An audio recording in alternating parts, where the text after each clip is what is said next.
دل تجھے اہل دل کے کوچے کی طرف کھینچتا ہے اور جسم تجھے پانی اور مٹی کے قید خانے کی طرف۔ کسی دوست والے کا دامن تھام لو تاکہ اس کی بزرگی سے تو بلندی پالے۔ نیک کی صحبت تجھے نیک بنائے گی اور بدبخت کی صحبت تجھے بدبخت بنا دے گی۔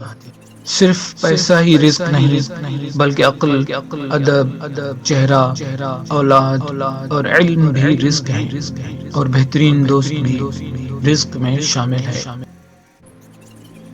خدا تک پہنچنے کے لیے بہت سے راستے ہیں، لیکن میں نے خدا کا پسندیدہ راستہ مخلوق سے محبت چنا۔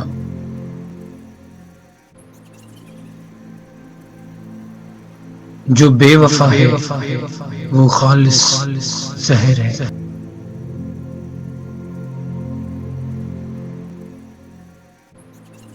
اگر تم عظمت کی بلندیوں کو چھونا چاہتے ہو تو اپنے دل میں انسانیت کے لیے نفرت کے بجائے محبت کو آباد کرو۔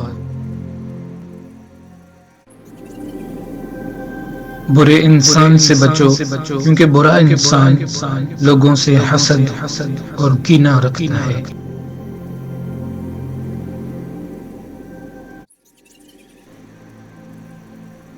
جسم پر روح کی شرافت، اس سے سمجھ لو کہ جسم کی پرورش روح کرتی ہے۔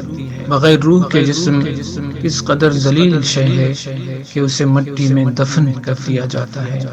جسم کی وسعت 2 گز سے زیادہ نہیں ہے، جبکہ روح کی پہنچ آسمان تک ہے۔ عاشق جب اللہ کی جانب سے شراب کی غذا پا لیتا ہے تو عقل اس جگہ بالکل بیکار ہو جاتی ہے۔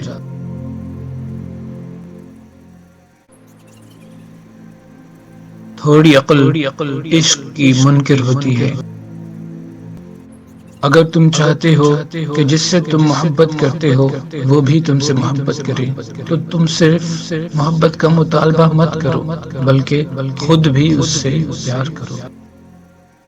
عقل کو خواہش پر فضیلت حاصل ہے، کیونکہ عقل زمانے کو تمہارے ہاتھوں میں دے دیتی ہے، جبکہ خواہش تمہیں زمانے کا غلام بنا دیتی ہے۔